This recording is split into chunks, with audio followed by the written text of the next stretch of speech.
Chers amis, le carême de l'année 2026 nous demande vraiment beaucoup d'engagement et aussi beaucoup d'informations.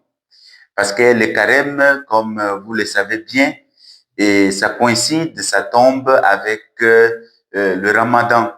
Et comme nous sommes dans un pays ou dans des endroits où nous cohabitons avec les frères, avec les sœurs, ou soit musulmanes ou musulmans, alors quelqu'un peut te poser la question, mais toi tu es chrétien, tu fais le carême, tu fais, c'est pas moi, le ramadan, alors pourquoi vous faites le chemin de croix? Quel lien faites-vous entre le chemin de croix et le carême?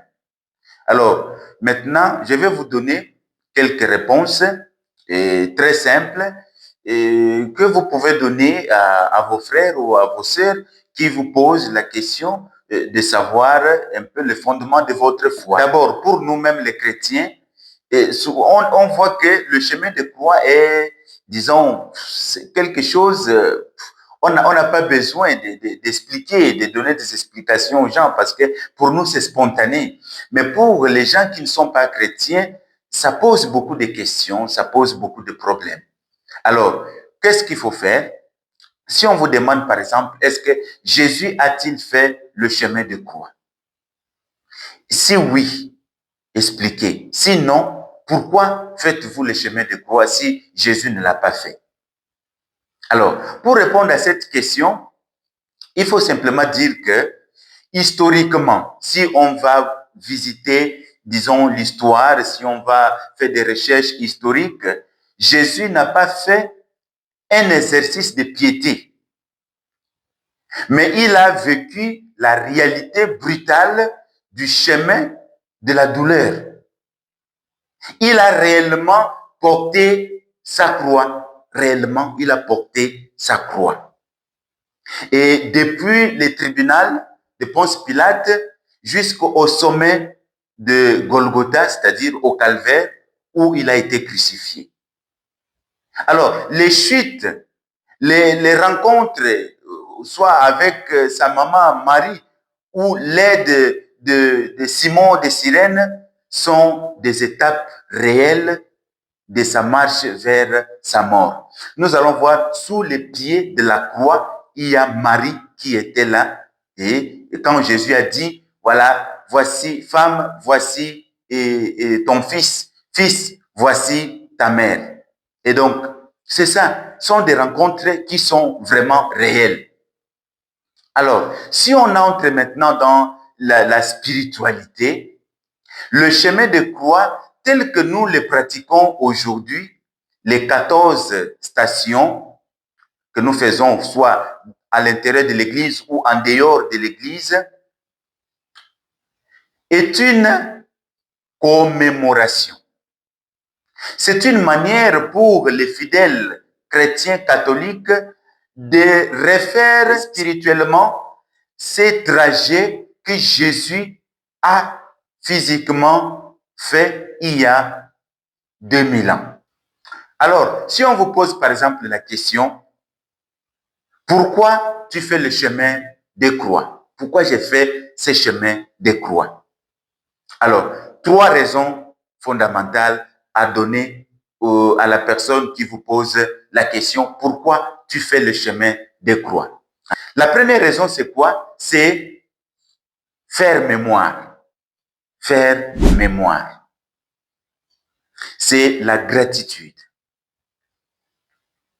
Faire mémoire, ça veut dire quoi? Quand je fais le chemin de croix, c'est un acte de reconnaissance.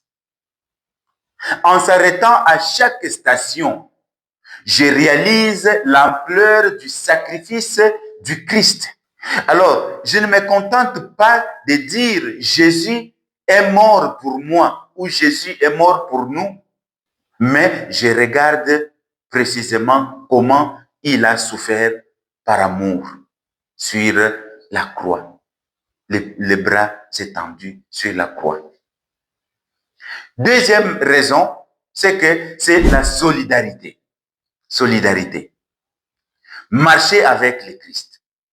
La foi chrétienne n'est pas une théorie. C'est une relation. Faire le chemin de croix, c'est dire à Jésus, je ne peux pas changer ce qui t'est arrivé, mon Seigneur. Mais j'ai choisi de ne pas te laisser seul dans ta souffrance. J'ai compati avec toi et je marche avec toi spirituellement. Troisième raison, c'est l'espérance. L'espérance, la foi. Chacun de nous a des épreuves. Maladie, deuil, échec, mal aimé et tout. Alors, en suivant les différentes étapes où Jésus est tombé et s'est relevé, je puise en ce moment la force de porter mon propre problème, mes propres difficultés, mes échecs, mes maladies. Je porte ça. Et c'est dans le Christ que je trouve la force pour porter tout cela. Cela aussi me rappelle que la souffrance n'est pas une fin en soi, car le chemin mène toujours à la résurrection. Donc, c'est l'espérance. Donc, quand je fais le chemin de croix, je ne m'arrête pas à la station où on dit Jésus est mis au tombeau. Non. Le chemin de croix continue parce que ça m'amène à la résurrection. Alors, bref, que faut-il dire ou que faut-il faire? Alors, j'ai fait le chemin de croix en tant que chrétien pour suivre le pas de Jésus lors de sa passion. Lui a vécu ce chemin de croix de manière réelle et douloureuse pour me sauver, pour sauver toute l'humanité. Moi, je le parcours aujourd'hui, en 2026, pour méditer sur son amour, lui exprimer ma gratitude, ma reconnaissance et trouver la force de traverser mes propres épreuves à la suite de Jésus. Voilà donc l'explication simple du chemin de croix. Alors aujourd'hui, nous souhaitons un chemin de croix aux chrétiens qui vont le commencer aujourd'hui, le premier chemin de croix. Faisons-le avec foi, avec conviction.